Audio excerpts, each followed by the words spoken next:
And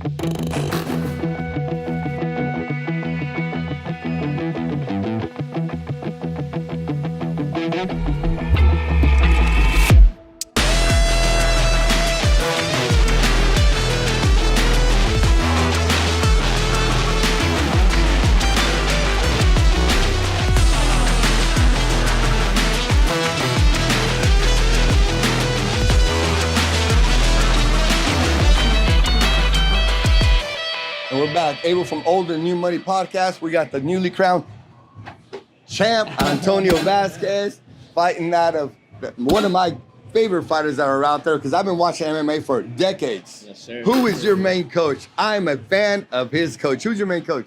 My main coach is Gilbert Melendez. Gilbert the one El and only. Nino Melendez. Nino Melendez. Gilbert, I'm a fan, bro. Love all your work you've ever done, and I love the work that you're putting in with these young men. Why? Because the work that the fights that he's done are awesome. But I think what's more impacting is the training that he's doing with you young studs. Oh, absolutely. I think that's more important than what he's ever done. Absolutely. So talk a little bit about Gilbert and what type of impact he's done in your life. I mean, Gilbert is a leader like no other. I mean, he's really helped us, like you said, like he's really growing this next gen of scrap pack and military and raise us fighters. He fought a lot himself, and he was a world champion himself. He fought in Japan and is a prize fighter. I mean, like all over the world. All over the world. That's like only the goals that we can have for ourselves as fighters, right? So we super look up to him, and we appreciate everything that he does teach us. Correct. And he teaches us a lot. Everything. So when you and Gilbert are in the back, right before the fight, right? What is he telling you? What's he putting into your mind? Honestly, he's just reminding me that I have it, that I got it, because we put in all the hard work during the training camp, you know. At least 5 to 6 days a week, we're training hard, and we're getting after it because we know what we're preparing ourselves for, and that's a war at the end of the day. Correct. You know? And that's classic El Nino style, you know, ready to go in and fuck shit up, and that's what we love. We feed off of that mentality. That El Nino energy is something that the Bay, the West Coast respects and loves, and we saw it in you. Let me ask you something. Yes, sir. So skip to when you're inside the ring, and you start battling. Yeah. And I'm literally your girlfriend, wife, fiance, I don't know what she is. Your girlfriend. My girlfriend. Your girlfriend. Okay. Future, She's like right here, and she starts screaming, and I'm like, damn, this girl, you train your woman right to support you right. But I see 20 seconds, you're kind of at the start of the fight, you're not really winning. Okay, that's my point of view. Sure, okay, and you're getting backed up and you're getting worked, and all of a sudden something lights up in your mind. What happened in your mind? Tell me about that. About that moment when you turn it up and you start winning the fight. Well, honestly, I was just kind of going through the motions at first. I was trying to fill him out a little bit, and then, like you said, you're getting your butt. Oh yeah, he started going hard, right? I wouldn't say butt whoop, but he started going hard for sure, you know. Nasty little boy. He was throwing, you know, he was throwing hard, and I was like, ooh, okay, you want to fight? You can fight to me, okay, that's good. Yeah. And that's kind of when I got like a little bit more aggressive. I started really feeding off that energy, and I was like, okay, I respect this, so let's give it back right to him. And then your that's what we footwork, did, your footwork you know? started moving right away. Sure, your footwork, just something happened, you just boom, locked on, and you were on. After those 20 seconds, you pretty much controlled the whole fight. Yeah. How do you stay consistent in the middle of a war like that you continue to win? What's going through your mind? I think, honestly, it just came back to my muscle memory. Okay. My first love was grappling. I've done a lot of grappling, especially with Gilbert. He's a wrestler, right? Boxer wrestler, right? So a lot of what we were doing, especially in this training camp, too, was just, like, defending a lot of takedowns. Immediately, he went down for the takedown, and, like, it was almost like my muscle memory just kicked in, and it was just ready. So I was just, like, I felt good. I was like, okay, here we go. And boom, that was it. It just, like, kind of clicked, like you said. Correct. Everything just was in place. And did you get tired at all during the fight?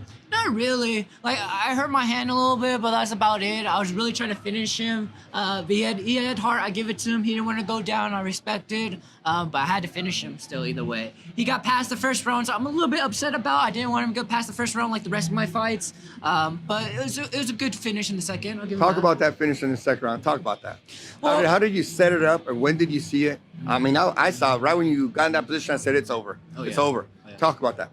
Well, it was more of like we were moving around, right, and I was trying to get my range again and touch him with my two, because every time I landed my two right down the middle, it was clean, and his nose started leaking, right? Yep, right. So I try to land that again, and then he shoots on me. When he shoots on me, I'm like, fuck, okay, here we go. Which is fine, though, because we train this all training camp, right?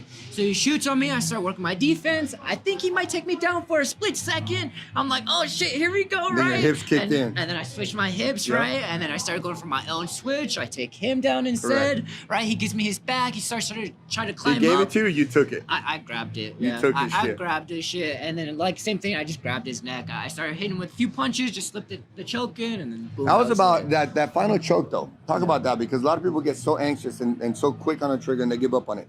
The way you worked it, it was movement, centimeter, and then you had it. Oh yeah. What was going through your mind? Did you know you had it and you just had to work it, be patient? Because as jiu-jitsu players, that's what we do. Yeah. It's little by little, slight movement, then you got it, then you go. Oh, for sure. So what was that feeling right there? Well, honestly, I was trying to go for the TKO finish right there. I was trying to hit him a lot from the back with just the shots to the head.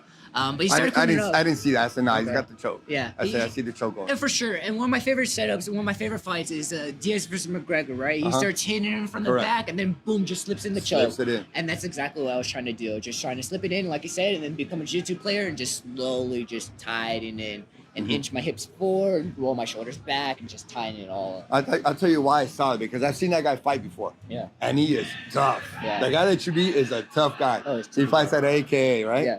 He's a bad boy. So I've seen him fight, seen him take shots. I said, you're not going to beat him with those shots.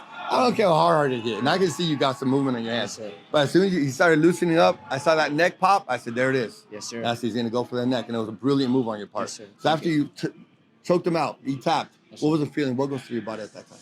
Honestly, I was super juiced. I was really hyped. I was like, fuck yeah, let's go. And I had to do like a little gainer inside the cage real quick to celebrate. But, Yeah.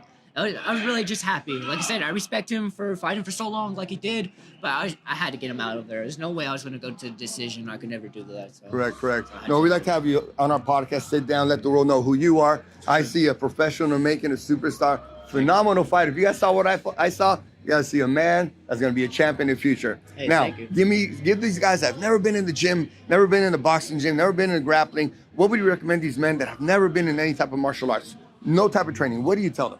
Shit, just get in the gym, start training, get your ass whooped. It's only one way to learn, unfortunately. A lot of times it's just about heart. You gotta have the heart. Get your ass whooped. Yeah, You man. get your ass whooped. That's what it is. You can learn from your ass whoopings. It's the best way to learn. You know Let's what? go. It is, and it's fun. Let them know your Instagram. And my Instagram's Antonio_7714. I'm also on Facebook as Antonio Vasquez or YouTube, Antonio Vasquez 7714. All right, hit me up. Follow along my story. Like I said, I'm coming to be the greatest fighter of all time. Now, can I get a Watch it. commitment right here that you're gonna be on our podcast for a nice Oh, interview? yeah, I'm down There we to be go, on your man. podcast. Yes, sir. Man, we I enjoyed appreciate you. that. Sorry, I Thank almost you. broke your hand. You're good. You're good. And we out.